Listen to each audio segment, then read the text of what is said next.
Sometimes the most extraordinary gifts hide in the most ordinary places. In a small school in Brno, a story was about to unfold that nobody expected. When the principal asked Tomáš Novák to sing at the school event just for fun, no one suspected they were dealing with a man who once stood on the threshold of a world-class career. Tomáš was not an ordinary janitor. 20 years ago, he was one of the most gifted opera singers of his generation, ready to conquer the world's stages.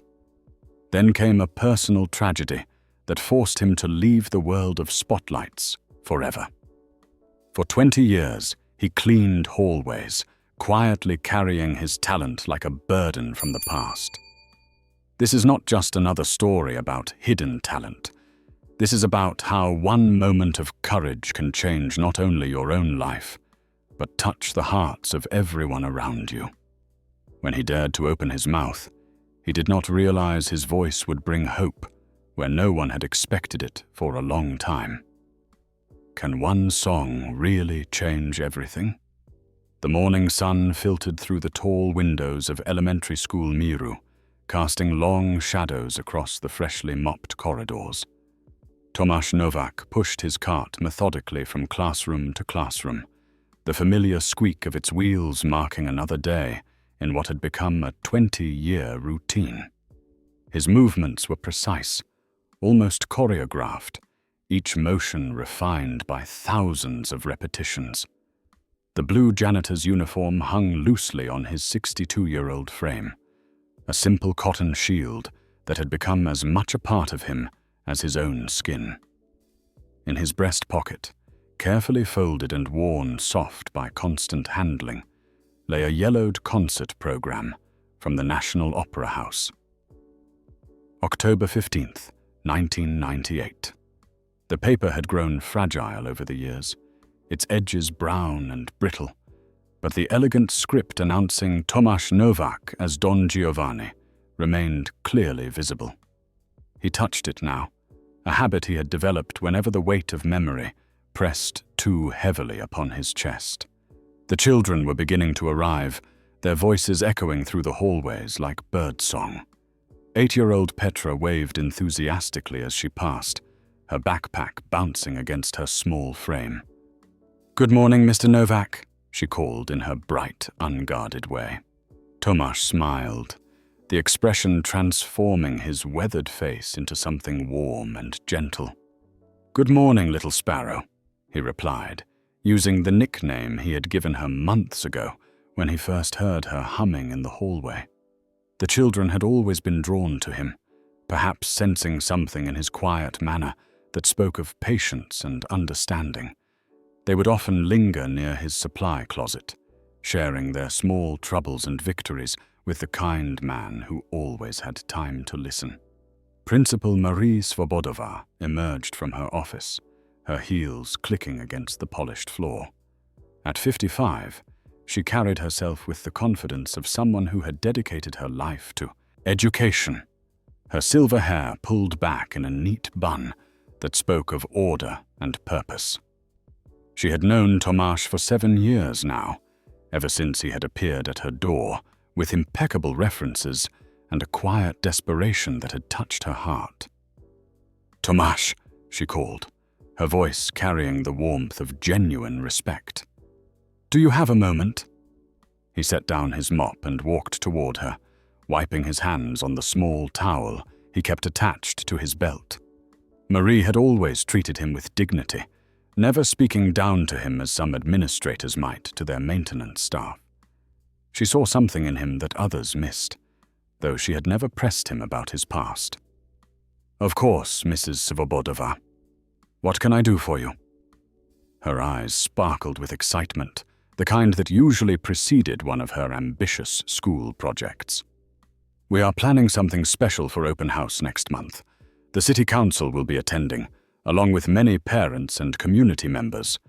I was hoping to add some entertainment to make the evening more memorable." Tomáš nodded politely, wondering what task she might have in mind for him. Perhaps moving furniture or setting up equipment. He had become skilled at anticipating the practical needs of school events over the years. "I was wondering," Marie continued, her voice taking on a slightly hesitant tone, "if you might consider singing for us. Just something simple, perhaps a folk song or two. I have heard you humming while you work, and your voice is quite lovely." The words hit Tomasz like a physical blow. His hand instinctively moved to his breast pocket, feeling the outline of the old program. The corridor seemed to narrow around him, the familiar walls pressing inward as memories flooded back unbidden. The grand stage of the National Opera, the weight of elaborate costumes, the breathless hush of an audience waiting for the first note. He began, then stopped. His throat felt suddenly dry, constricted. "I am not really a singer, Mrs. Svobodova, just someone who hums while he works." Marie studied his face with the perception of an educator who had spent decades reading the subtle signs of children in distress. She saw something flicker in his eyes, a shadow of pain quickly suppressed. "It would not need to be anything formal," she said gently, "just a song or two to add warmth to the evening. The children would love it, and I think the parents would appreciate seeing the human side of our school family." The human side. If only she knew how human he truly was, how deeply human in all his failures and losses. Tomasz forced a smile, the expression feeling foreign on his face after the shock of her request. "Let me think about it," he said quietly. "It has been a very long time since I sang for anyone." "Of course," Marie replied, her voice understanding. "There is no pressure. I just thought it might be nice." She paused, then added with genuine warmth, "You are more than just our janitor, Tomasz. You are part of our school family, and families share their gifts with each other." As she walked away, her heels resuming their rhythmic clicking, Tomasz stood frozen in the empty hallway. The old program seemed to burn against his chest. 20 years of carefully constructed silence suddenly feeling fragile as morning frost. Anna Horakova rounded the corner at that moment, her arms full of art supplies for her third-grade classroom. At 38, she possessed the kind of natural beauty that came from genuine kindness and intellectual curiosity.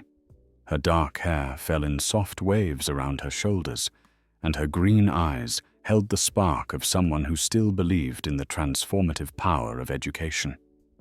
"You look like you have seen a ghost," she said, setting down her supplies and studying his face with concern. Anna had always been perceptive, perhaps too much so. Over the past 2 years, she had developed what might charitably be called a friendship with the quiet janitor, drawn by his gentle manner and the hint of deeper stories in his careful words. "Mrs. Svobodova asked me to sing," Tomasz said, the words emerging without his conscious permission. "At the open house." Anna's eyebrows rose with interest rather than surprise. "And that troubles you? You have a beautiful voice, Tomasz. I have heard you when you think no one is listening." He looked at her sharply, wondering what she might have observed during her late afternoon's grading papers. "You have heard me? Sometimes, when I stay after hours, there is something in your voice that speaks of training, of experience."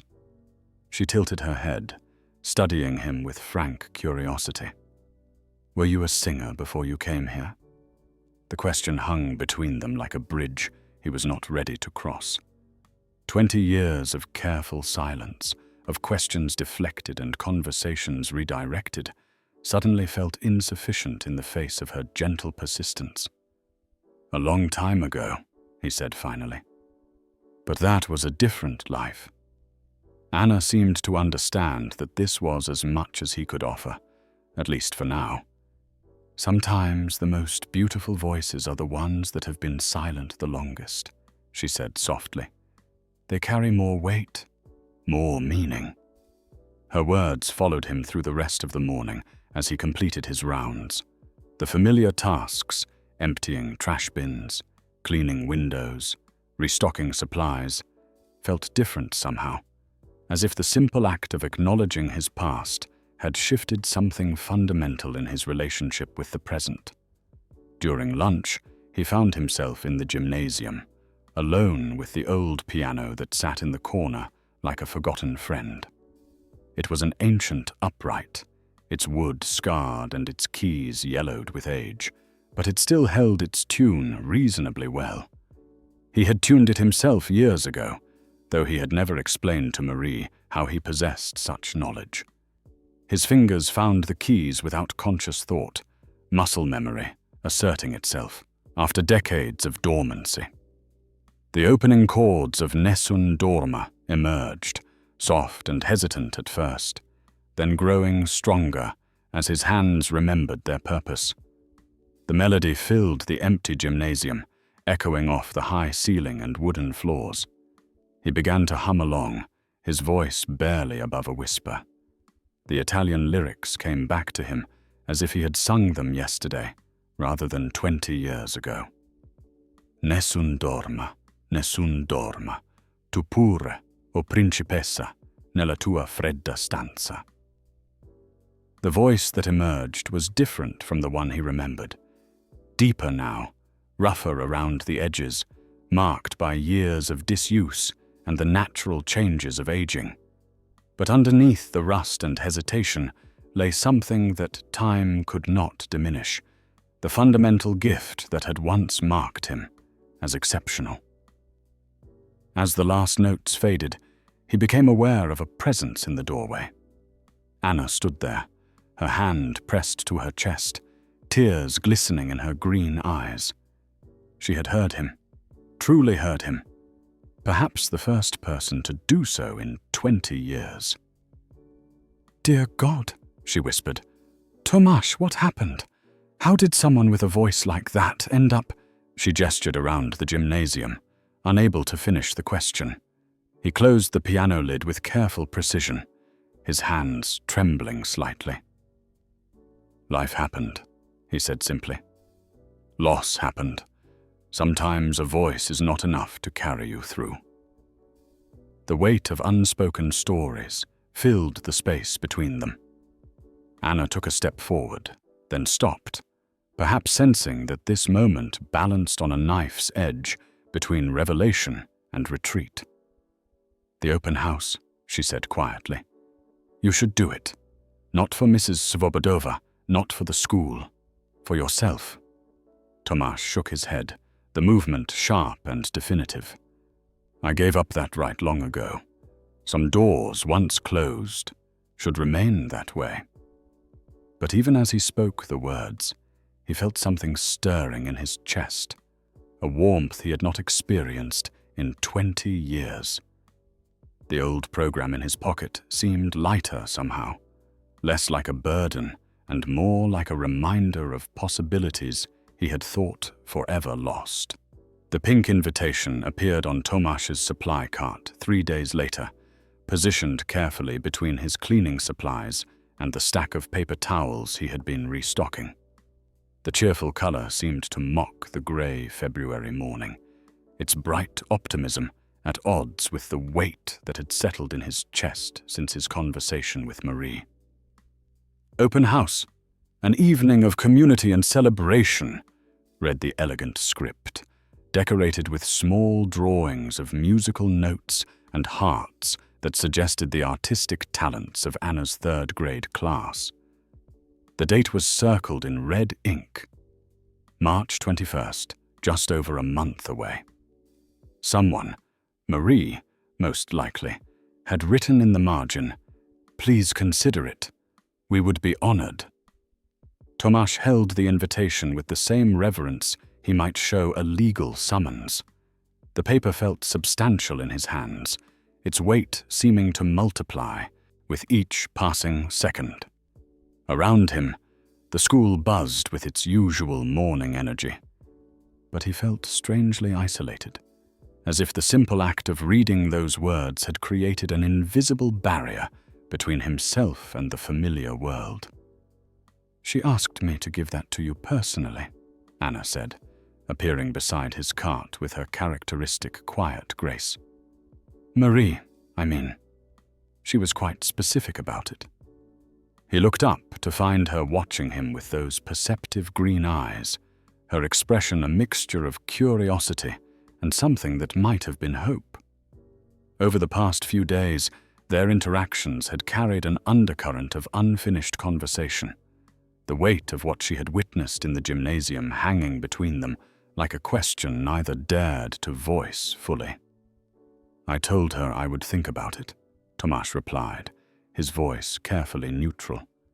That has not changed. Anna stepped closer, lowering her voice as students passed in the hallway. What are you afraid of? The question was direct in a way that caught him off guard. He had grown accustomed to the polite distance most people maintained with the school janitor, the kind of casual friendliness that never pressed too deeply beneath the surface. Anna's willingness to ask difficult questions felt both refreshing and terrifying. I am not afraid, he said automatically, then stopped himself. The lie felt clumsy on his tongue, unconvincing even to his own ears. That is not entirely true. I suppose I am afraid of many things. She waited, her silence creating a space for him to continue if he chose. It was a teacher's technique, he realized, the kind of patient expectation that encouraged students to fill the quiet with honesty. I am afraid of disappointing people, he continued, the words emerging slowly, carefully. I am afraid of remembering too much. I am afraid of not being the man I once was. The admission surprised him with its honesty. He had not spoken so openly about his fears in years, had barely acknowledged them to himself. Anna's presence seemed to draw truth from him, like warmth from a stone. And if you were that man again, she asked gently, would that be such a terrible thing? The question followed him through the rest of the morning, echoing in his mind as he performed his familiar tasks. What would it mean to be that man again? The Tomasz who had stood on grand stages, who had commanded the attention of thousands with nothing but his voice and his passion. That man seemed like a character from a story now, someone he had known intimately, but could barely remember being. During his lunch break, he found himself walking past the gymnasium, drawn by a compulsion he did not fully understand. The old piano sat in its corner, silent and patient, holding secrets he was not ready to share. He thought of Anna's tears, the way she had pressed her hand to her chest, as if his voice had physically moved something inside her. When was the last time he had affected someone that way? When was the last time his gift had brought joy rather than pain? The memory came unbidden, sharp as a blade thrust between his ribs. Elena in their small apartment, her face gaunt from chemotherapy, but her eyes bright with love and pride as she listened to him practice. Sing for me, she had whispered during those final weeks, her voice barely audible above the hum of the medical equipment. Sing me something beautiful. He had sung for her then, pouring everything he had into those private performances in their bedroom. Mozart and Puccini, the great arias that had once been his calling cards on the world stages. But after she died, the music had died with her, buried beneath grief too profound for words. How could he sing of love and triumph when his own world had crumbled to ash? The afternoon brought an unexpected visitor. Little Petra appeared at his supply closet during the break between classes, her usual brightness subdued by something that looked like worry. Mr. Novak, she said, twisting the hem of her school uniform between small fingers. My mama says you used to be famous. Is that true? The question hit him like cold water. He set down the bottle of floor cleaner he had been organizing and looked at the child with surprise. Where did your mama hear such a thing? Petra's cheeks flushed pink. She was talking to Mrs. Horakova after school yesterday. She said Mrs. Horakova told her you had a beautiful voice, like a real singer. Mama says maybe you could sing at our spring fair, too. The web of expectation was spreading, he realized, growing beyond Marie's initial request into something larger and more public. The thought made his stomach clench with anxiety, but there was something else there, too, a flutter of possibility that he did not want to acknowledge. Your mama is very kind, he said carefully, but I am just a janitor who hums while he works. Nothing more special than that.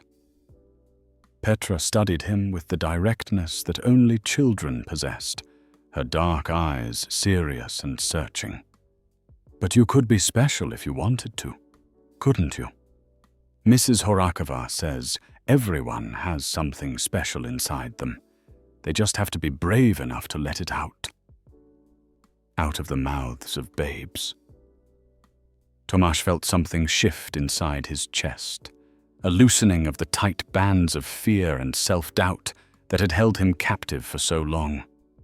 This child, with her innocent faith in the possibility of specialness, had somehow articulated what Anna had been trying to tell him. That evening, as he prepared to leave the school, Marie appeared beside his car in the parking lot. The February air was crisp and clear, stars just beginning to appear in the darkening sky above Brno. She wore her winter coat and carried a thermos that steamed in the cold air. I brought you some tea, she said, offering him the thermos with a smile that seemed both hopeful and apologetic. I wanted to apologize if I put you in an uncomfortable position with my request. Anna tells me it might have deeper significance than I realized. Tomasz accepted the thermos gratefully, wrapping his hands around its warmth. The gesture touched him more than he could express. When was the last time someone had thought to bring him tea on a cold evening? You have nothing to apologize for, he said quietly. The request itself is an honor. I am simply not sure I am the right person for what you need. Marie studied him in the pale light from the parking lot lamps, her expression gentle but determined. May I tell you something about this school? About why what you do here matters so much? He nodded, curious despite himself. Most of our children come from working families, she continued. Their parents are bus drivers and shop clerks, factory workers and office assistants. Good people, hard-working people, but not people who have had many opportunities to see that dreams can come true. They love their children, but they do not always know how to show them that ordinary people can do extraordinary things. She paused, sipping from a second thermos she had brought for herself. You have been teaching them that lesson for years, without realizing it. The way you treat them with respect, the patience you show, the kindness you offer. You have been showing them that dignity and worth are not determined by job titles or social position. Tomasz felt his throat tighten with unexpected emotion. He had never thought of his interactions with the children in those terms, had simply treated them as he would want to be treated. If you were to sing for them, Marie continued, it would not just be entertainment. It would be a gift of possibility.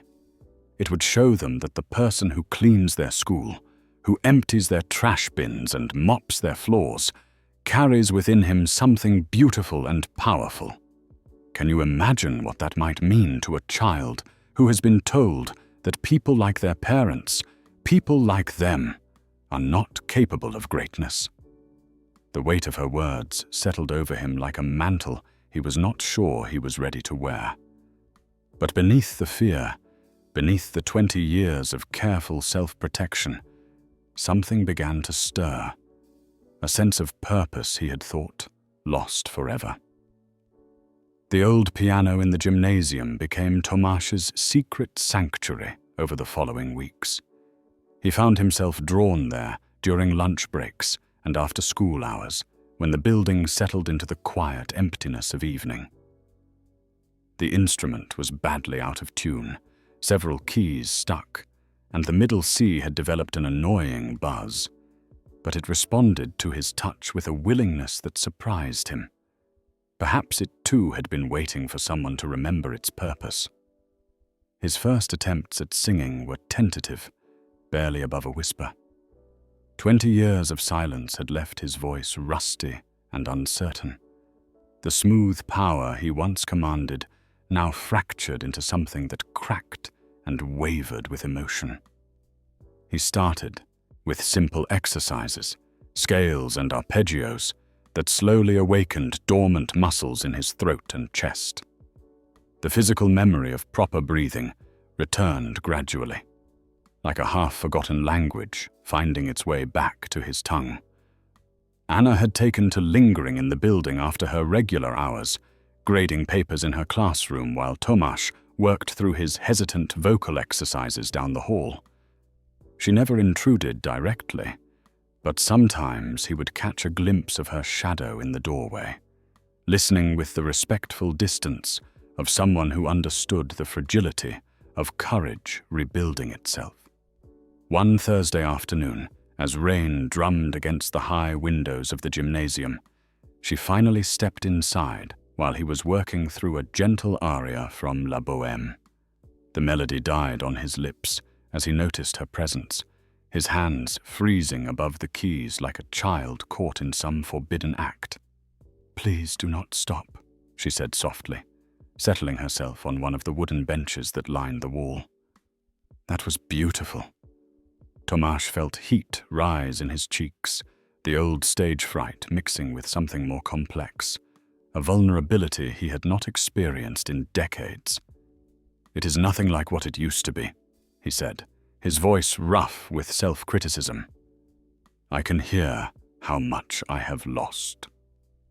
Anna tilted her head, considering his words with the thoughtful expression he had come to recognize as distinctly hers. "Perhaps," she said, "but I can also hear what you have gained. There is something in your voice now that speaks of experience, of depth. It moves me in ways that technical perfection never could." Her words stirred something in his chest, a warmth he had thought permanently extinguished. When had he last received genuine praise for his singing? Even in his professional years, critics and audiences had focused primarily on technical achievement, the precise execution of difficult passages. Anna seemed to hear something else entirely, something he was not sure he understood himself. "Tell me about before," she said gently. "What made you stop?" The question hung between them like a bridge he had been avoiding for 20 years. Tomasz found his fingers returning to the keys, picking out a simple melody in a minor. Schubert, he thought, though he could not recall the specific piece. Music had always been easier for him than words, a language that bypassed the careful defenses he had constructed around his heart. "I was married," he said finally, the words emerging slowly, carefully measured. Elena was her name. She was a music teacher, actually. Piano. We met at the conservatory when I was 25 and she was 23. She had the most beautiful hands, long fingers, very expressive. She could make that old conservatory piano sound like a Steinway grand. Anna waited, her presence patient and encouraging without being demanding. The rain continued its steady percussion against the windows, creating a cocoon of intimacy in the large space. "We were happy," Tomasz continued, his fingers finding their way through the Schubert melody with increasing confidence. "She would accompany me when I practiced, and I would sing while she played. Our apartment was always full of music. Even when I began to have success professionally, when the offers started coming from opera houses across Europe, she remained my anchor, my true audience." He paused, the melody faltering as memory pressed against the careful barriers he had constructed. "In 1998, I was offered the lead in Don Giovanni at the National Opera. It was the role I had dreamed of since I was a student, the pinnacle of what I had been working toward my entire career. Elena was so proud. She helped me prepare, spent hours working through the score with me, perfecting every phrase. The warmth in his voice began to fade, replaced by something heavier, more painful. Anna noticed the change, her body leaning slightly forward in unconscious sympathy. 2 weeks into rehearsals, Elena collapsed during one of her piano lessons. The doctors said it was ovarian cancer, already advanced. Stage 4. They gave her 6 months, perhaps 8 if the treatment went well. His hands stilled on the keys, the sudden silence seeming to echo in the gymnasium's high ceiling. I withdrew from Don Giovanni immediately. The producers were furious. There were contracts, obligations, career implications I should have considered. But none of that mattered. Elena needed me, and I needed to be with her. Anna's eyes had filled with tears, but she remained silent, somehow understanding that this story needed to unfold at its own pace, without interruption or premature comfort. Those last months were both the most precious and most terrible of my life, Tomasz continued, his voice barely above a whisper. She grew so thin, so fragile, but her love for music never dimmed. Even when the pain medication made her drowsy and confused, she would ask me to sing for her. Private concerts in our bedroom, just the two of us. He looked up at Anna then, his eyes bright with unshed tears. She died on a Tuesday morning in March. I was holding her hand, singing O mio babbino caro, because it was her favorite. She smiled at me, this tiny, perfect smile. And then she was gone. The music died with her. I could not sing after that. Every note reminded me of what I had lost, what would never be again. The confession left him feeling both drained and oddly relieved, as if he had been carrying a weight he had forgotten was there until it was finally set down. Anna rose from her bench and moved to the piano, her movements careful and respectful of the emotional space they now occupied together. "May I?" she asked, gesturing toward the keys. Tomasz nodded and shifted to make room beside him on the bench. Anna's fingers found the opening chords of Ave Maria, Schubert's version, he realized, the same composer whose melody he had been playing moments before. Her touch was gentle but confident, coaxing surprising beauty from the old instrument. Without conscious thought, Tomasz began to hum along, his voice tentative at first, but growing stronger as the familiar melody wrapped around them like an embrace. Anna smiled encouragingly, her hands maintaining the gentle accompaniment as his humming gradually transformed into actual singing. Ave Maria, gratia plena, Dominus tecum, he sang, the Latin words emerging with a clarity that surprised them both. This was not the powerful operatic voice of his youth, but something different, mellower, more intimate, touched by years of sorrow, but not broken by them. As the last notes faded, Anna's hands remained on the keys, her face turned toward him with an expression of wonder and something that might have been hope. "That was not the voice of a man whose music died," she said softly. "That was the voice of a man whose music has been transformed by love and loss into something deeper, more true." Her words stirred something in his chest that he had not felt in years, not just the warmth of appreciation, but a flicker of possibility, of purpose rediscovered. Perhaps Anna was right. Perhaps what he had lost in technical power and youthful confidence, he had gained in emotional depth and hard-won wisdom. "The open house," he said, the words emerging before he had fully formed the thought. "If I were to do it, not saying I will, but if I were, What do you think I should sing?" Anna's smile was radiant, transforming her face in a way that made his heart skip slightly. "Something that matters to you," she said without hesitation. "Something that honors Elena's memory while celebrating the gift she helped you discover. Something that shows those children what it means to carry beauty forward, even after loss." Over the following days, their after-school sessions in the gymnasium became a regular occurrence. Anna would arrive with her grading or lesson plans, settling onto her bench while Tomasz worked through vocal exercises and simple songs. She never pushed or suggested specific pieces, but her presence provided an anchor of encouragement that made the vulnerability of rediscovering his voice more bearable. Word of his preparations began to spread through the school's small community. He would catch teachers whispering in the hallways, their conversations stopping abruptly when he approached with his cleaning cart. The children began to look at him differently too, not with the casual friendliness they had always shown, but with a kind of excited anticipation that made him both nervous and strangely proud. Marie approached him one Friday afternoon as he was preparing to leave, her expression carefully neutral, but her eyes bright with barely contained curiosity.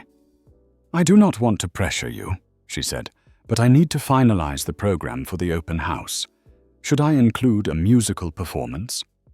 Tomasz felt his throat tighten with familiar anxiety, but underneath the fear was something new, a sense of commitment that surprised him with its strength. He thought of Anna's faith in him, of little Petra's innocent belief in specialness, of Elena's memory, and the gift she had helped him nurture all those years ago. "Yes," he said quietly, the word carrying the weight of 20 years of silence, finally broken. "Include it. I will sing for them." Marie's smile was brilliant, but she seemed to understand the magnitude of what he had just committed to. "Thank you," she said, simply. "This means more than you know." As he drove home that evening, Tomasz felt something he had not experienced in decades, the mixture of terror and exhilaration that came with standing at the edge of possibility, preparing to leap into the unknown. The old concert program in his pocket seemed lighter somehow, less like a burden of the past and more like a reminder of what he might yet become. The black and white photograph fell from between the pages of a music theory book Anna had borrowed from the school library, landing face up on her desk with the soft whisper of aged paper meeting wood. She had been preparing lesson plans for the following week when the image caught her eye. A young man in elaborate operatic costume, his face lifted towards stage lights, mouth open in what was clearly a moment of passionate performance. Even with 20 years between the photograph and the man she knew, there was no mistaking those eyes, that distinctive jawline, the way he held his shoulders with unconscious pride. This was Tomasz, but not the quiet janitor who pushed his cart through the school corridors. This was someone else entirely, confident, radiant, alive with the kind of presence that could command the attention of thousands. Anna turned the photograph over with trembling fingers. Written in faded ink were the words, "Tomasz Nowak as Don Giovanni, National Opera House, October 98. Final performance." The date struck her like a physical blow. October 1998, exactly when he had told her Elena died. This was not just any performance. This was the role he had abandoned to be with his dying wife. She sat back in her chair, the photograph resting in her palm like a piece of evidence from a crime scene. The man in the image seemed to glow with artistic passion, every line of his body speaking to years of dedicated training and natural gift refined to perfection. How had such a person ended up cleaning floors and emptying waste baskets? The tragedy of it took her breath away. "Anna!" Tomasz's voice from the doorway made her jump, nearly dropping the photograph. He stood there with his cleaning supplies, his expression curious at first, then changing to something approaching horror as he recognized what she held. "I did not mean to pry," she said quickly, setting the photograph gently on her desk. "It fell from a library book. I was not searching, but—" Tomasz had already crossed the room in 3 quick steps, his hand reaching for the image with a desperation that spoke of old wounds torn fresh. His fingers shook as he lifted the photograph, his face cycling through emotions too complex and painful to name. "I thought I had destroyed all of these," he whispered, his voice hollow with something that might have been grief or relief or both. "Elena kept this one hidden in her music books. I found it years later, when I finally had the courage to go through her things." Anna watched him study the image, saw the way his thumb traced the edge of the photograph with unconscious tenderness. "You were magnificent," she said softly. "Even in a still picture, I can see the power you possessed." Tomasz let out a sound that was half laugh, half sob. "I was 28 years old, and believed I could conquer the world with nothing but my voice and my passion. I had no understanding of how fragile everything was, how quickly it could all disappear."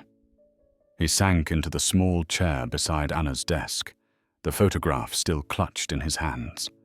The late afternoon sun streaming through the windows cast long shadows across the classroom, creating an atmosphere of confession and revelation that seemed to demand honesty. "This performance," he said, tapping the photograph, "was supposed to be my triumph. The critics from Prague and Vienna were coming. There were rumors of offers from Milan, from the Metropolitan Opera in New York. Everything Elena and I had worked for, dreamed of, was finally within reach." Anna leaned forward, drawn by the raw emotion in his voice. She had seen glimpses of this pain before, but never so nakedly expressed. The night before opening, Elena collapsed during the dress rehearsal. She had come to watch, as she always did, and she just fell forward in her seat. At first we thought it was exhaustion. She had been working so hard to help me prepare. But when the ambulance came, when they ran those first tests, his voice broke, and he had to pause to collect himself. The doctors said she had perhaps weeks, not months. The cancer was more aggressive than anyone had realized. I withdrew from the production that same night. The director called me a fool, said I was throwing away everything we had built together. He was probably right, from a career perspective. But how could I sing about love and passion and triumph when the woman who had made all of it possible was dying?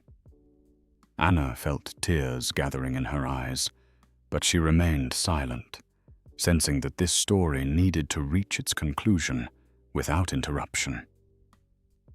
"I performed one last time," Tomasz continued, his voice growing steadier as he moved toward the heart of his confession. "A private concert in Elena's hospital room, 3 days before she died. Just me and her, and a borrowed guitar from the hospital music therapist. I sang everything she loved, Mozart, Puccini, some Czech folk songs her grandmother had taught her. She was so weak by then, but she smiled through the entire performance. When I finished, she took my hand and said, 'Promise me, you will keep singing. Not for audiences or critics or career, but because music is who you are.' The silence that followed was broken only by the distant sounds of children playing in the schoolyard outside. Anna reached across the space between them and gently touched his arm, a gesture of comfort that seemed to anchor him in the present moment. "But you did not keep singing," she said gently, not as an accusation but as an observation. Tomasz shook his head, his expression filled with a self-recrimination that 20 years had not diminished. I could not.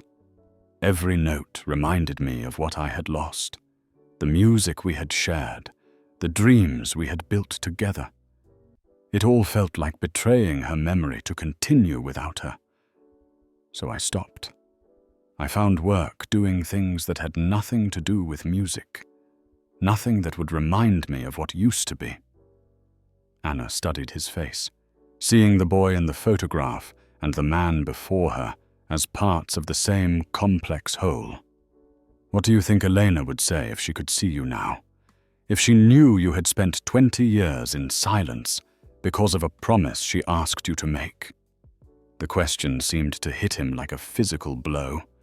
His eyes widened, then filled with tears he had been holding back throughout his confession. She would be heartbroken, he whispered. She loved my voice more than I did. She always said it was a gift meant to be shared, not hoarded.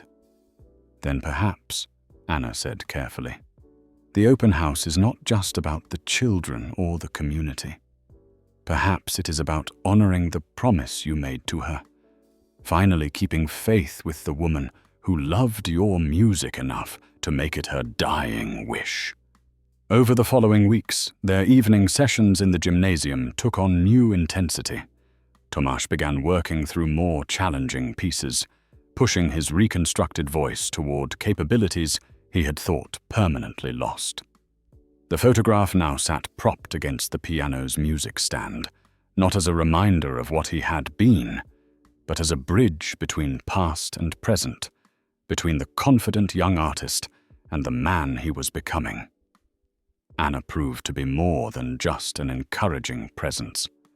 Her background in music education, combined with her natural sensitivity to emotional nuance, made her an ideal collaborator in his rediscovery process.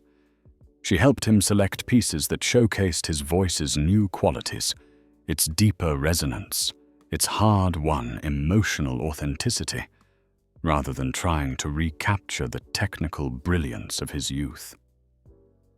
"Your voice has gravity now," she told him one evening as they worked through a gentle setting of amazing grace.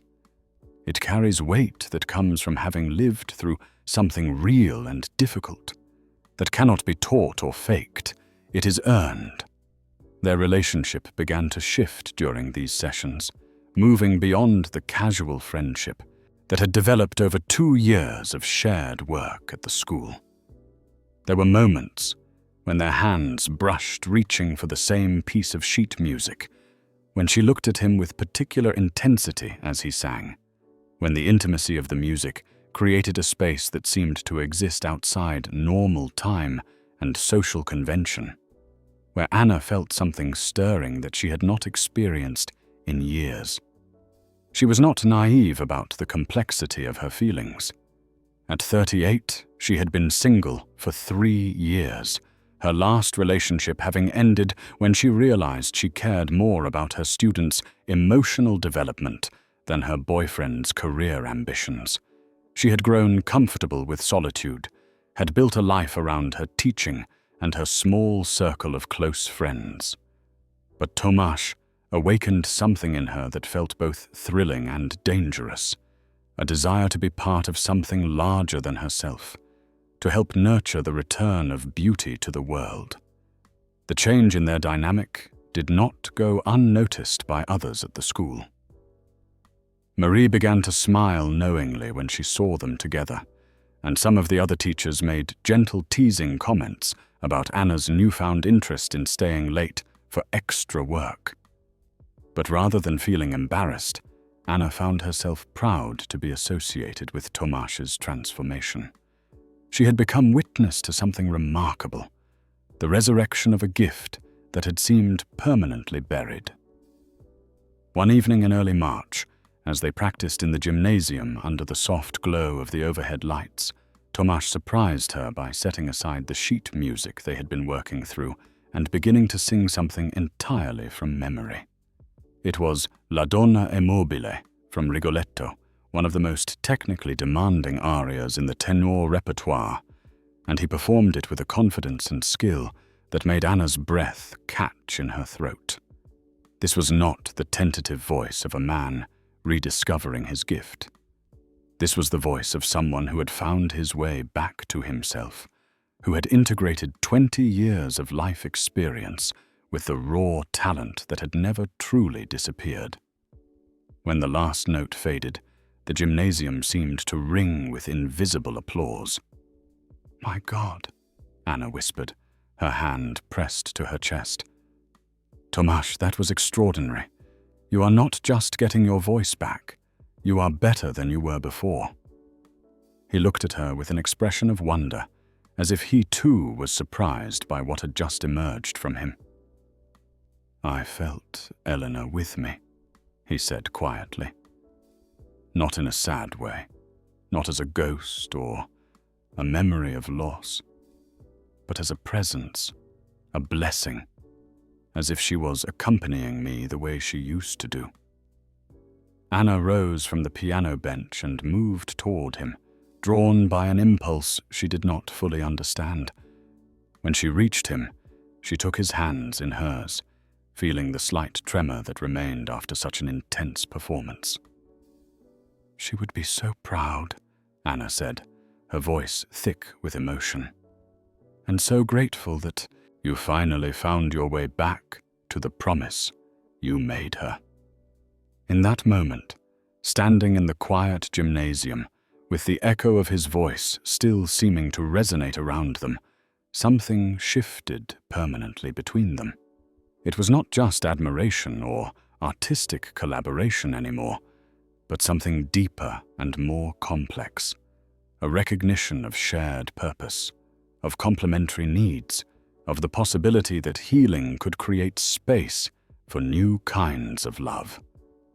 The open house was still 2 weeks away, but Anna already knew that Tomasz's performance would be transformative, not just for the audience who would hear him, but for the man himself, finally ready to step back into the light after 20 years of shadow.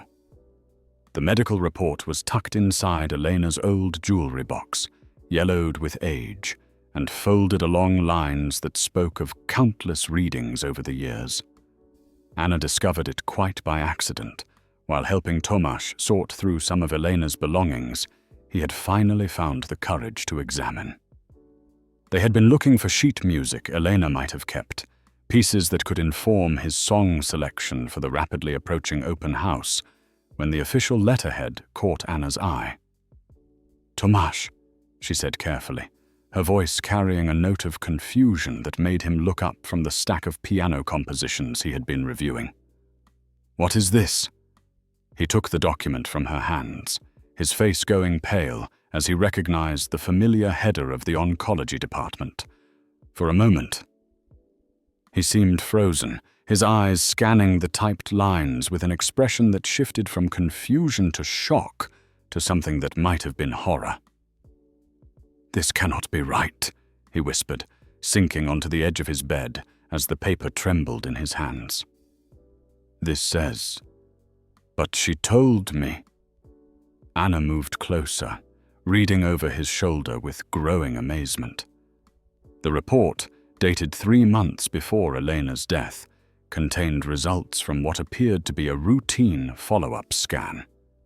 But instead of the progression everyone had expected, the cancer markers showed dramatic improvement. The tumors had shrunk significantly, and the oncologist's notes spoke of unexpected remission and cause for cautious optimism. She was getting better, Anna breathed, her hand finding Tomasz's shoulder as the implications began to sink in. The treatments were working. She might have lived. Tomasz shook his head violently, as if he could physically reject what the evidence clearly stated. "No, that is impossible. The doctors said 6 months, maybe 8. She was so weak, so tired all the time. She died in my arms. I was there. I saw." But even as he spoke, other memories began to surface, details he had dismissed or rationalized in his grief. Elena's occasional moments of improved energy, times when her appetite returned, or her color seemed better. The way she sometimes seemed to rally when they made plans for after her recovery. Plans he had assumed were wishful thinking rather than genuine hope. Anna found another document beneath the first, a letter from Elena's personal physician, addressed to Tomasz, but apparently never opened. The envelope was sealed, his name written in Elena's careful handwriting across the front, along with the words, "To be opened only if something happens to me." "She left you a letter," Anna said gently, holding the envelope with reverence for its obvious emotional weight. "Tomasz, I think she knew. I think she knew she was getting better, and she knew you did not." His hands shook as he opened the envelope. 20 years of assumptions about his wife's death suddenly thrown into question. The letter was written in Elena's familiar script, though her handwriting appeared weaker than usual, suggesting it was composed during one of her more difficult days. "My dearest Tomasz," he read aloud, his voice barely above a whisper. "If you are reading this, then something has happened that we did not expect. The doctors tell me I am improving, that the treatments are working better than anyone dared hope. But I have not told you this because I see how the fear has changed you, how the possibility of loss has awakened something in your voice that was not there before." Anna felt her breath catch as the implications became clear. "She knew she was getting better, but she did not tell you?" Tomasz continued reading, his voice growing stronger as Elena's reasoning became apparent. "You have been singing to me with such love, such desperate beauty, as if each note might be our last together. Your voice has found depths I never knew existed, emotions that only come from facing the possibility of ultimate loss. I know this is selfish, but I do not want that transformation to end just yet. You are becoming the artist you were always meant to be, and I am afraid that if you know the danger has passed, you will return to the safer, more comfortable version of yourself." The room fell silent, except for the sound of Tomasz's ragged breathing. Anna watched his face cycle through emotions too complex to name: relief, anger, confusion, and something that might have been awe at his wife's profound understanding of his artistic nature. "There is more," he said, his voice hollow with the weight of revelation. The letter continued. "I have made a terrible mistake, my love. What began as a few days of letting you believe the worst has stretched into weeks, and now I find myself trapped by my own deception. How do I tell you that I am not dying when your response to that possibility has created such extraordinary beauty? But I must tell you soon, because living with this lie has become its own kind of cancer, eating at my heart even as my body heals." Anna found herself gripping Tomasz's arm, her heart racing as the true tragedy began to reveal itself. Elena had not died from cancer at all. She had died from the guilt and stress of her deception, from the impossible burden of watching her husband pour his soul into what he believed were their final moments together, while she secretly recovered. "She had a heart attack," Tomasz said, his voice flat with the shock of understanding. 3 days after she wrote this letter. The doctors said it was sudden, unexpected. They could not understand why her heart simply stopped when her cancer treatment had been going so well. The final paragraph of the letter seemed to blur before his eyes, as tears he had not allowed himself to shed in 20 years finally broke free. "I planned to tell you tomorrow, after your final performance of our private concert series. I wanted to surprise you with the news that we would have more time, that all our dreams could still come true. But I am writing this letter as insurance, in case my courage fails me, or in case something happens before I can find the right words." Know that every moment of our love has been real.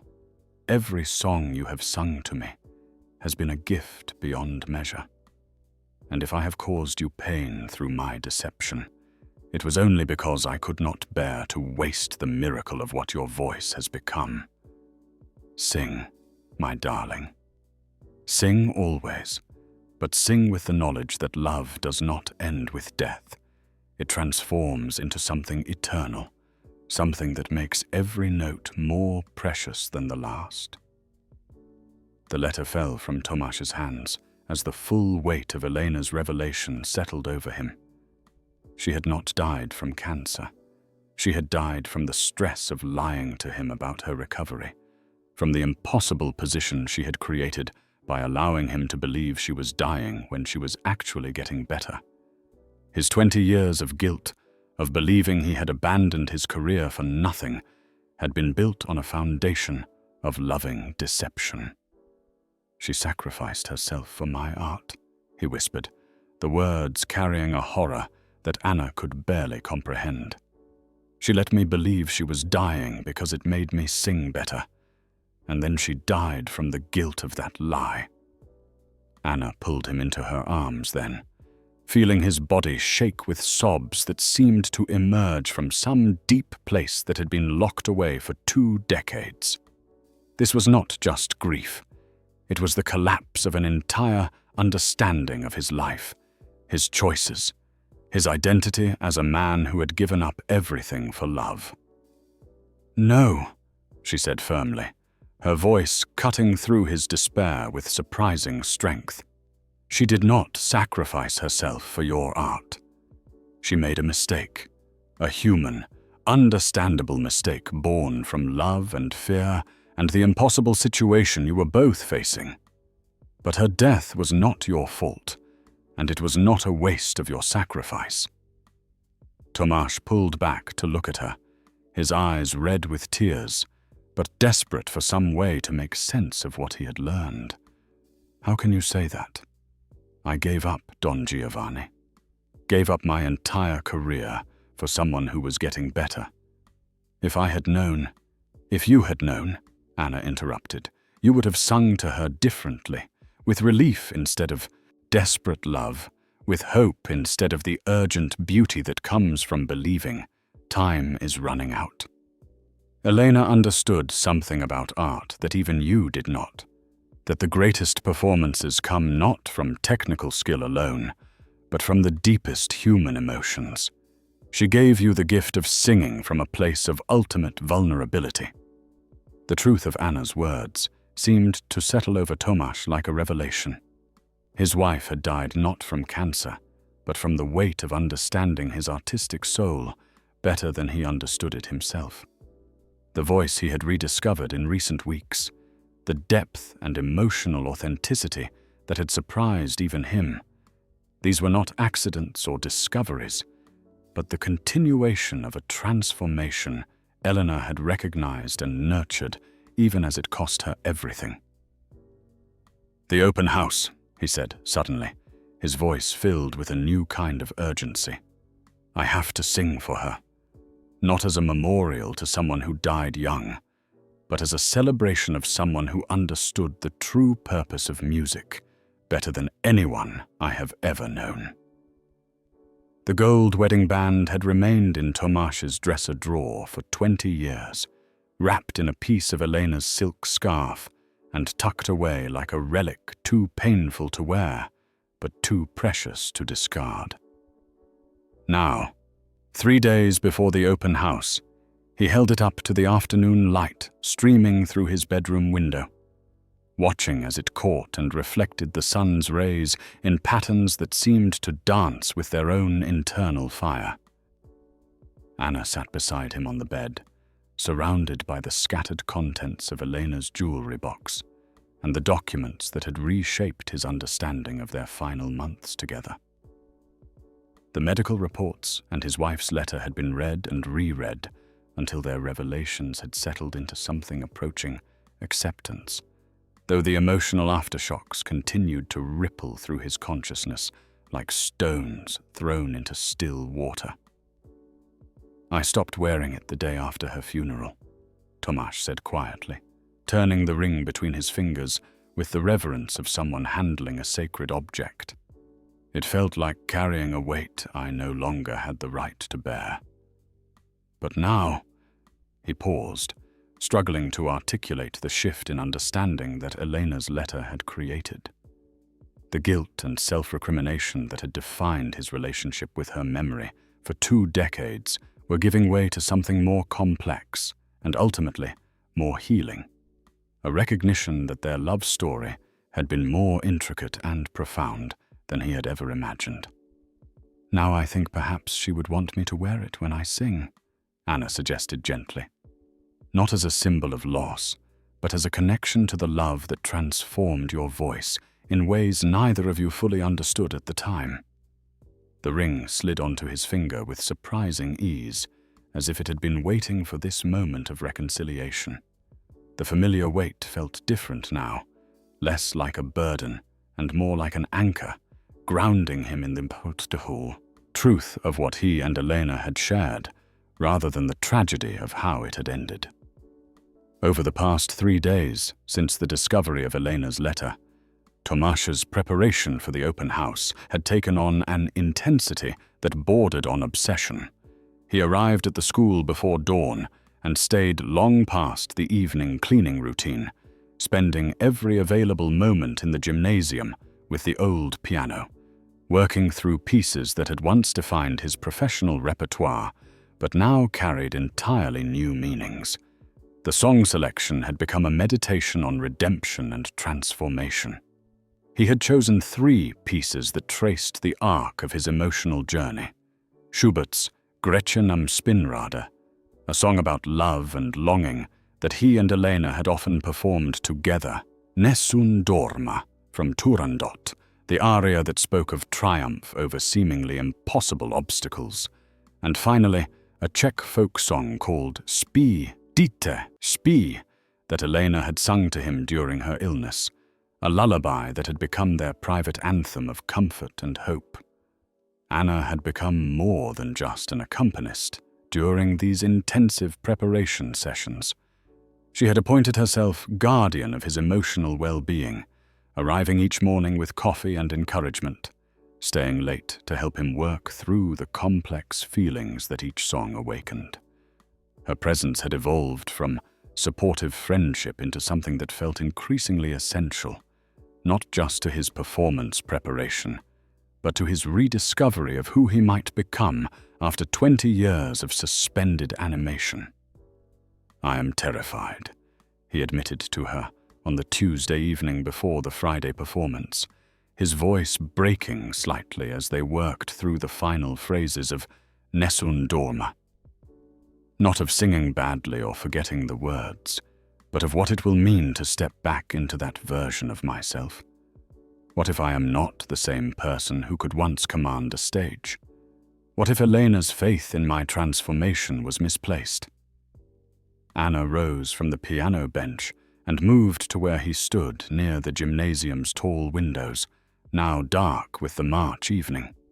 Outside, the lights of Brno twinkled like earth-bound stars, and she could see their reflection doubled in his eyes as he struggled with doubts that 20 years of silence had made almost insurmountable.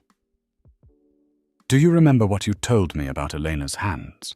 she asked, taking his fingers in hers and studying them with the same intensity he had once described his wife's pianist's touch. "You said they were expressive, that they could make any piano sound like a Steinway. Your voice is the same. It carries the expression of everything you have lived, everything you have lost and found and learned. That cannot be faked or lost. It can only be denied."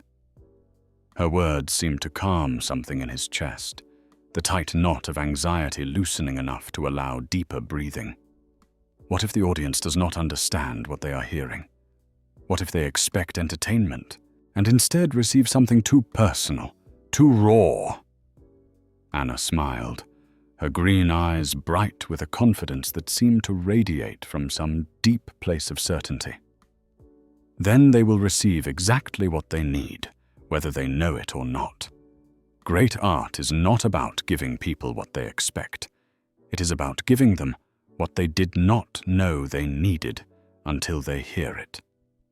The gymnasium had become their sanctuary over these weeks of preparation, but now it needed to be transformed into something resembling a proper performance space. Marie had arranged for the school's maintenance crew to move the piano to the center of the room and set up folding chairs in neat rows, creating an intimate concert hall that could accommodate perhaps 60 people. Tomasz watched the transformation with a mixture of excitement and terror, seeing his private space of rediscovery becoming public in ways that made his stomach clench with familiar stage fright. Wednesday brought an unexpected visitor. Dr. Josef Kratochwil, the former director of the National Opera House, appeared at the school's front entrance during the lunch hour, his silver hair and expensive overcoat marking him as someone from outside the modest world of elementary education. Marie had called him, she explained to Tomasz later, because she felt the significance of Friday's performance deserved witnesses who could understand its full meaning. Tomasz Nowak, Dr. Kratochwil said, his voice carrying the authority of someone accustomed to commanding attention in prestigious cultural institutions. I have been wondering what became of you for 20 years. When Mara Svobodova called and told me you were singing again, I could hardly believe it. The two men faced each other in Mari's small office, 20 years of history and unfinished business hanging between them like a curtain. Neither was sure they wanted to pull aside. Dr. Kratochwil had been the one to offer Tomasz the lead in Don Giovanni, and he had also been the one whose anger and disappointment had burned bridges that had never been rebuilt. Dr. Kratochwil, Tomasz replied, his voice carefully neutral. I did not expect to see you here.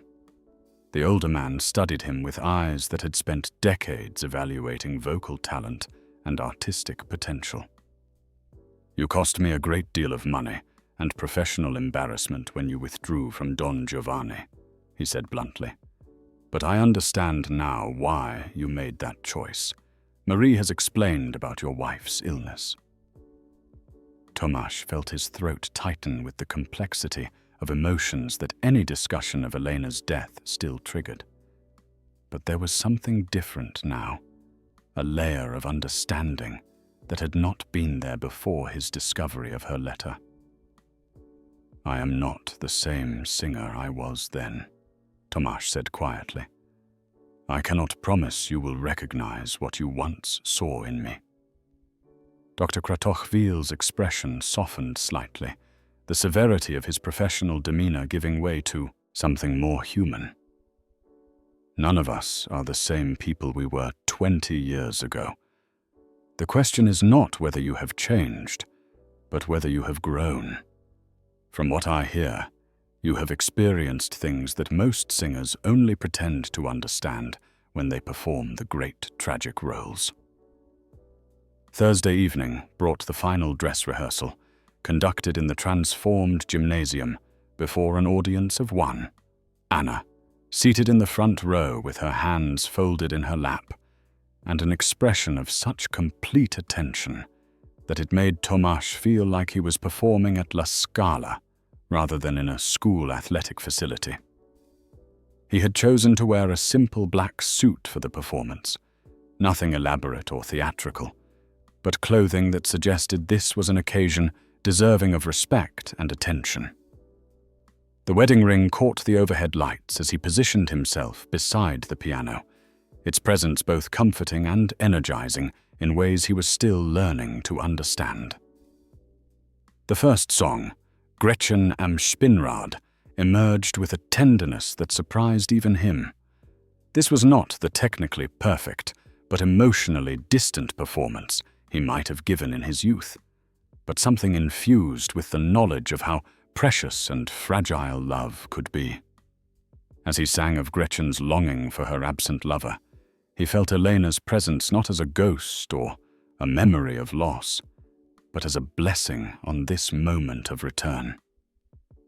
Nessun Dorma followed with power that seemed to come from some deep place he had forgotten he possessed.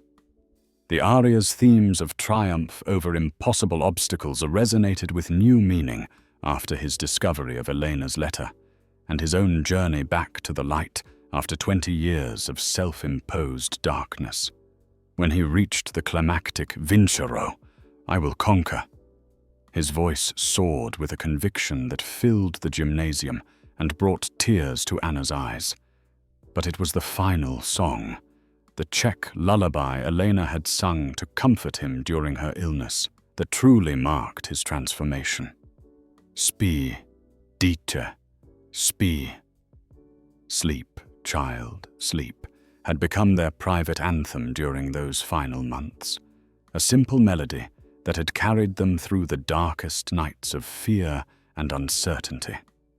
Now, singing it in Elena's honor rather than her memory, Tomáš felt the last barriers around his heart dissolve into something approaching peace. As the final notes faded, Anna rose from her seat and walked to where he stood, her face luminous with an emotion too complex for words. She reached up and touched his cheek, her fingers coming away wet with tears he had not realized he was shedding. "Tomorrow," she said simply, "you will give them a gift they will carry with them for the rest of their lives, and Elena will finally hear the promise kept." The simple microphone stood on its black metal stand like a sentinel at the center of the transformed gymnasium, its silver mesh head catching the warm light from the overhead fixtures Marie had specially arranged for the evening. Tomáš stared at it from the side entrance, where he waited with Anna, his hands trembling slightly as he adjusted his black tie for the third time in as many minutes. The familiar weight of his wedding ring provided an anchor of calm amid the storm of nervous energy that threatened to overwhelm him. Beyond the gymnasium doors, he could hear the gentle murmur of conversation as the audience settled into their seats. Marie had expected perhaps 30 people, parents, teachers, a few community members curious about the mysterious janitor who had agreed to sing. Instead, nearly 70 souls had gathered on this Friday evening in March, word having spread through Brno's tight-knit neighborhoods about something special happening at the elementary school. Dr. Kratochvíl had arrived early and positioned himself in the third row, his silver hair and expensive coat making him stand out among the teachers and working-class families who comprised most of the audience. Little Petra sat in the front row between her parents, her dark eyes bright with excitement as she whispered to her mother about the secret she had been keeping all week. Anna's fellow teachers filled several rows, their faces reflecting a mixture of curiosity and supportive anticipation that warmed Tomáš's heart, even as it intensified his anxiety. "Breathe," Anna whispered, her hand finding his and squeezing gently. She wore a simple blue dress that brought out the green in her eyes, and she had pinned a small white flower in her dark hair, a gesture that somehow transformed her from colleague to something approaching a partner in this moment of profound vulnerability. Remember, you are not performing for them. You are sharing Elena's gift with them. Marie appeared at his elbow, her face glowing with an excitement that had been building for weeks. "The city council members have arrived," she said quietly, "and I see several faces I do not recognize. Word has spread further than we expected." She paused, studying his pale complexion with concern. "Are you ready?" "Ready." The word seemed to echo in his mind with layers of meaning he was still discovering. Was anyone ever ready to step back into a version of themselves they had thought permanently lost? Was readiness even the right question? Or was it about courage, about faith in the transformative power of vulnerability? "I am as ready as I will ever be," Tomasz replied, his voice steadier than he had expected. The truth was that 20 years of preparation, of loss and grief and slow healing, had brought him to this moment. Technical readiness was less important than emotional authenticity, and on that measure, he had never been more prepared for anything in his life. Anna kissed his cheek gently, a gesture of encouragement that carried more weight than either of them had acknowledged aloud. "I will be right there with you," she said, nodding toward the piano that had been positioned to give her a clear view of both Tomasz and the audience. "Every note, every breath. You are not alone." The gymnasium fell quiet as Marie stepped to the microphone, her voice carrying clearly through the space that had been transformed from a place of athletic competition into something approaching a concert hall. "Good evening, friends and neighbors. Thank you for joining us tonight for what promises to be a very special performance. Many of you know Tomasz Nowak as our dedicated janitor, a man whose kindness and quiet dignity have touched the lives of our children and staff for 7 years. Tonight, you will discover another side of this remarkable man, a gift that has remained hidden too long, waiting for the right moment to emerge back into the light." She stepped aside, and Tomasz walked slowly to the center of the gymnasium, each step feeling both weighted with significance and strangely weightless, as if he were floating above the familiar floor he had mopped thousands of times. The audience was a sea of expectant faces, some familiar from his daily rounds through the school, others complete strangers who had been drawn by curiosity or word-of-mouth recommendations.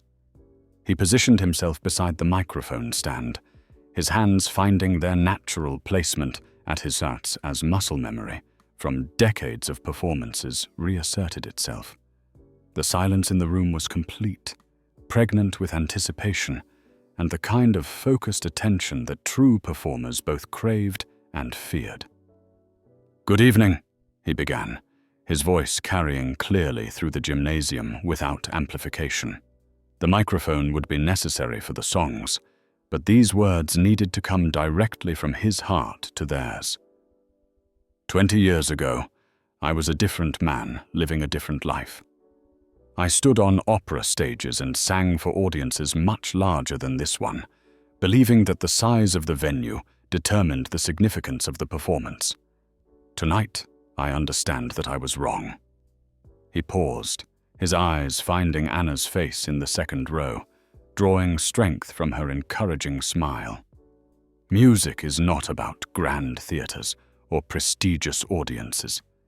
It is about the connection between one human heart and another, about sharing the experiences that make us most deeply ourselves.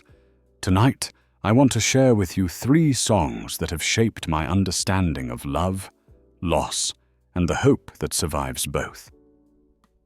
Anna's fingers found the opening chords of Gretchen am Spinnrad, the gentle melody emerging from the old piano with surprising warmth and clarity.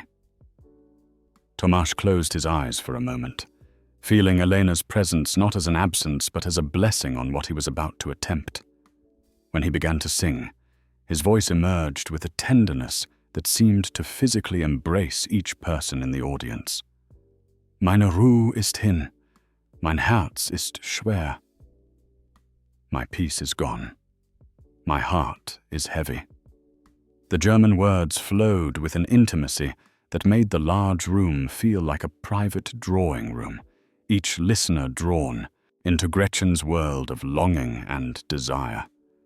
This was not the technically perfect but emotionally distant performance he might have given in his youth, but something infused with the knowledge of how love could both elevate and devastate the human spirit. As the song reached its climactic moments where Gretchen's spinning wheel becomes a metaphor for the circular nature of obsessive love, Tomasz felt a shift in the audience's energy. The polite attention of the opening moments had transformed into something deeper, a recognition that they were witnessing not just a performance, but a revelation. Even Dr. Kratochwil leaned forward in his seat, his professional skepticism giving way to something approaching awe. The applause that followed was warm and sustained, but Tomasz barely heard it. He was already moving into the emotional space of the second piece, allowing Anna's introduction to Nessun Dorma to wash over him like a tide of possibility. This aria had been his signature piece during his professional years, the song that had defined his artistic identity and opened doors to the world's greatest stages. But the voice that emerged now was different from the one that had once conquered opera houses across Europe. Deeper, more textured, marked by years of sense and suffering, but somehow more powerful for having been tested by life's most difficult passages. When he reached the famous opening lines, Nessun dorma, tu pure, o principessa, the gymnasium seemed to expand around his voice, the familiar walls unable to contain the scope of emotion he was channeling.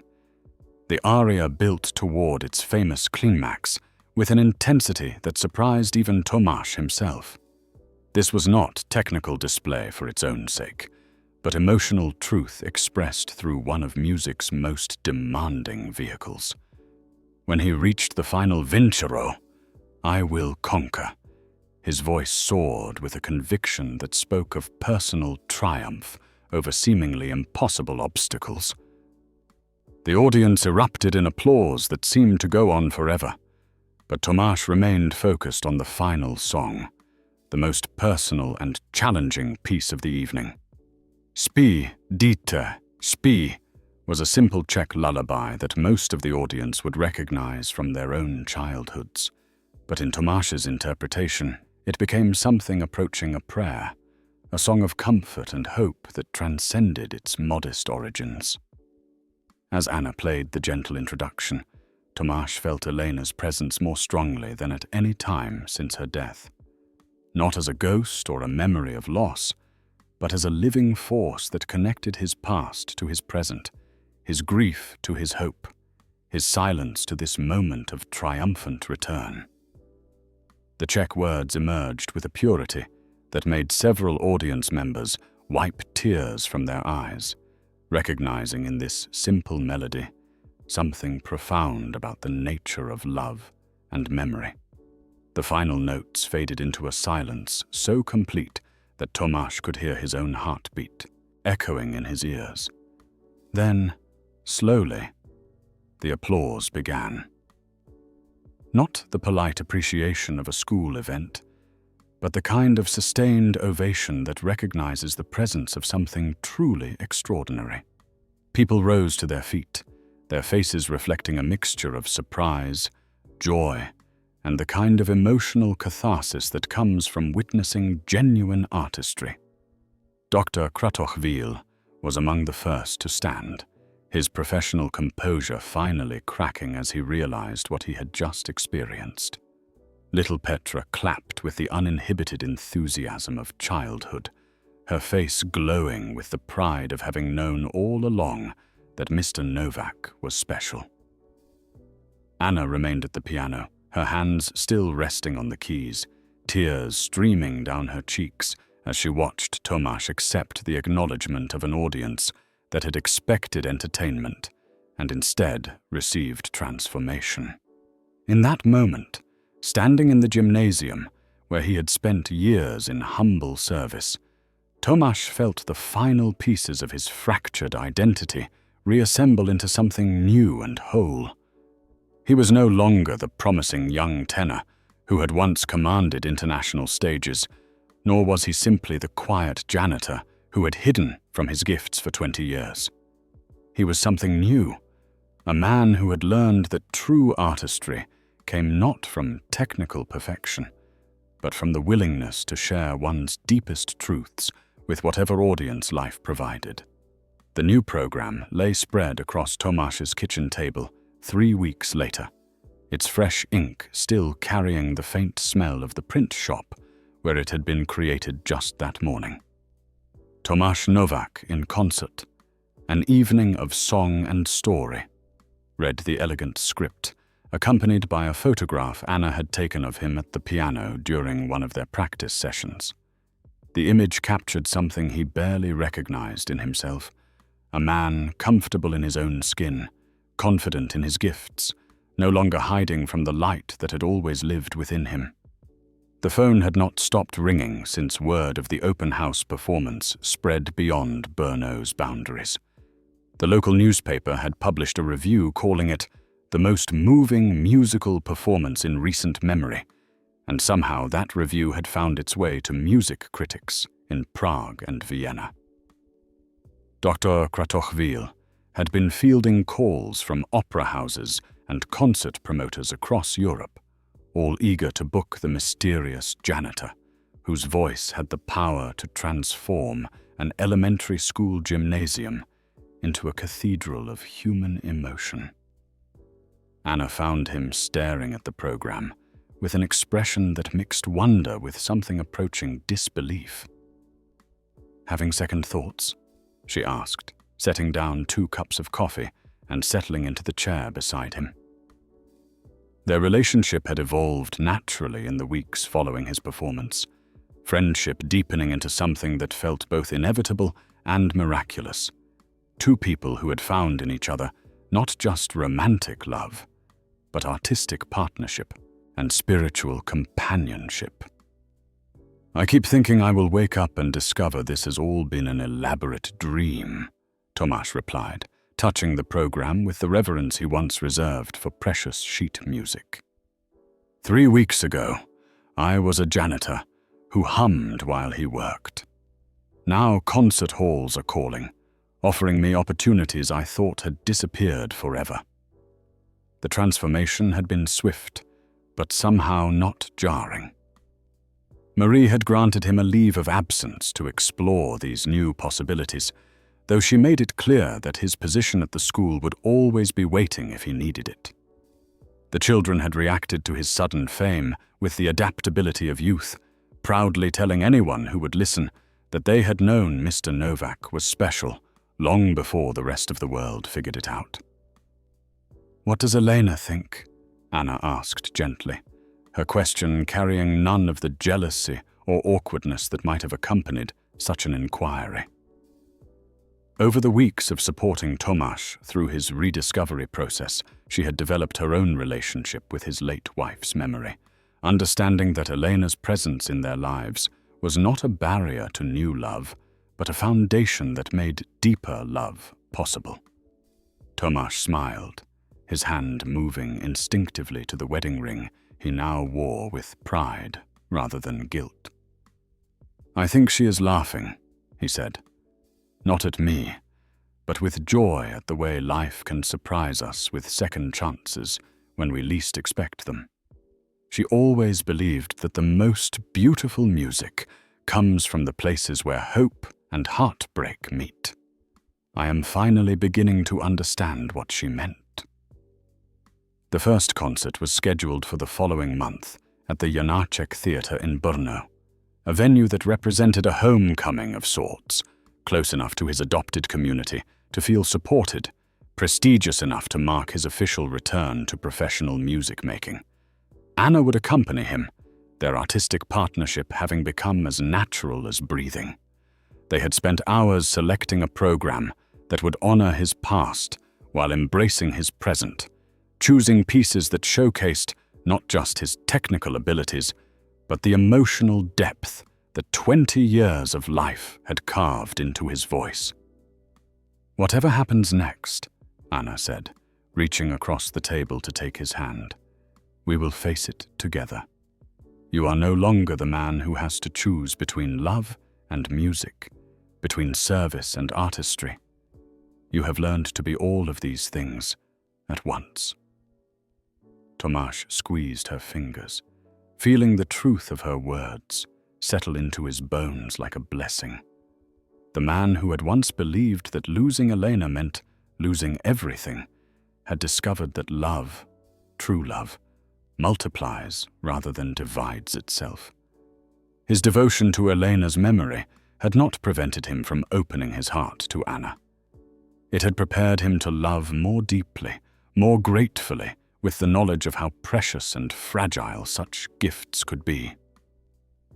Outside the kitchen window, spring was asserting itself across Brno with the quiet persistence of hope made manifest. Soon, very soon, he would step once again onto a professional stage, carrying with him the lessons of 20 years spent in service, in silence, in slow recognition. That sometimes the most important journeys begin not with dramatic departures, but with the simple decision to stop running from who you were always meant to become.